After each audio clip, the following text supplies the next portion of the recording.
Mayday, mayday, mayday. Happy Mayday to all my socialist comrades internationally. And I hope you're going out and enjoying the good weather, because if you do, remember that this Mayday and every Mayday has been brought to you through your trade unions. We're able to enjoy these holidays, these public holidays, because of the work of our trade unions and our forebears. I'm going to say something really quick in this one. It's not going to be another 8-minute one. It's going to be probably 3 minutes at the most. I'll try and keep it under that. May has always answered people, even on the nurses question, by saying we need a strong economy to provide the resources so that people like nurses don't have to go to food banks.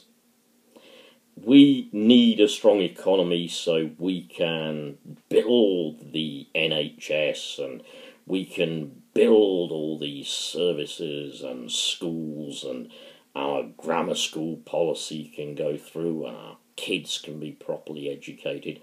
We need a strong economy. Strong and stable. I had to get that one in. So what she's essentially trying to say is that the money, in fact, is there. If the economy was getting so much better, if things were improving so much, the money is there. So one simple question remains: who gets the money? Who does it go to? Who gets that money, even if the pot is only just beginning to grow, even if the capitalist flower is just beginning to open itself to the bees, yeah? Little bee comes along, little capitalist bee, buzz, buzz, buzz, buzz, buzz, buzz. Ooh, let's take some capital, let's take it elsewhere. Ooh, and it pollinates another little capitalist flower, and the little capitalist flower goes, oh, I've been pollinated by a capitalist bee. How wonderful, I'll go away and pollinate another little capitalist flower. Yep. So even if that big pot, mixing my metaphors and whatever, I know, yeah. But even if that big pot of money is there or growingly there, who is getting the money? Simple. The rich. The corporates. The banksters. The ones who are on billions. They're getting the money. Can I please try to get this through to you? Google don't pay taxes, so they're getting the money. Tax havens offshore, well, by virtue of being a tax haven, they don't pay UK taxes. So all those little capitalist bees have flown off to those lovely exploding little rich flowers, and they've stayed there. And as May turns into June and these flowers blossom and blossom and blossom and blossom, they'll get bigger and bigger, and they'll provide wonder and beauty and glory and purpose and strength to people who are already strong, who already have so much of what there is to have, yeah? They've got so much of it, they're hanging on to it, yeah?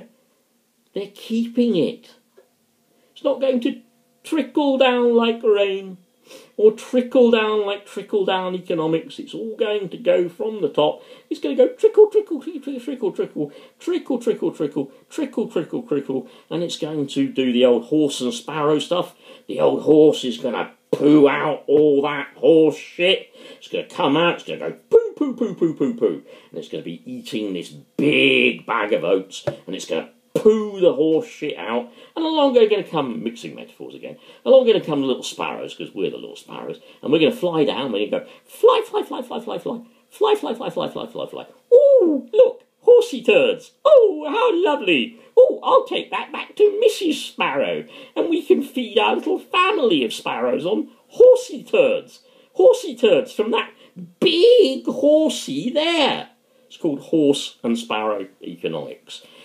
Google it. Oh, Google it. Sorry, they're the ones that are supposed to pay tax.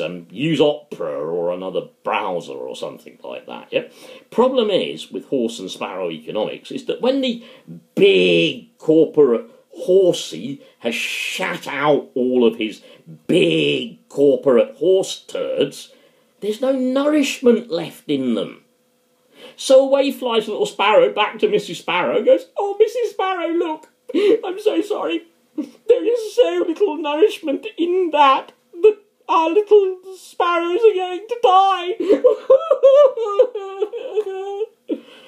And Mrs. Sparrow and Mr. Sparrow die. There's an alternative to horse and sparrow economics. Google it. It's not taught in universities, and you might begin to wonder why. It's called classical economics. Google the difference between horse and sparrow economics and classical economics. This has gone on too long, I know. But think of it this way, right? If everything was working on trickle down, yep, if it was all going to be at the top and it was all going to trickle down, look at it like this, and I saw a good image of it, yeah? There's a big wine glass at the top, yep? And there's like a little cascade, like a sort of cascade of glasses going down, yep? And you'd expect, wouldn't you, for the big wine glass to overtop and then just go like a champagne fountain. I love the analogy, a champagne fountain. And we'd all be drinking champagne as it all flowed down through the fountain, wouldn't it?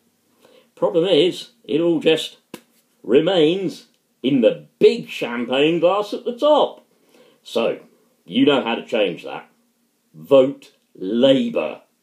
Horse and Sparrow economics is, last few words, last couple of words, only last two words, horse shit.